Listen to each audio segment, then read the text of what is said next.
Our goal in solving this equation is to find the value of x, which makes two sides of the equation equal. First, let's rewrite the equation so that the left side of the equation has only x.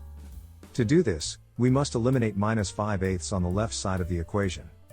So, let's add 5/8 to both sides of the equation. Here, it is important to treat both sides of the equation equally. So, when we add a number to one side of the equation, we must add the same number to the other side of the equation. After adding 5/8, the left side of the equation is simplified to x. Then, let's simplify the right side of the equation. To add these fractions, they must have the same denominator, which is 8 in this case. So, let's rewrite 3/4 into 6/8. 6/8 plus 5/8 is 11/8. Now, this tells us that x is equal to 11/8. So, the answer is x equals 11/8.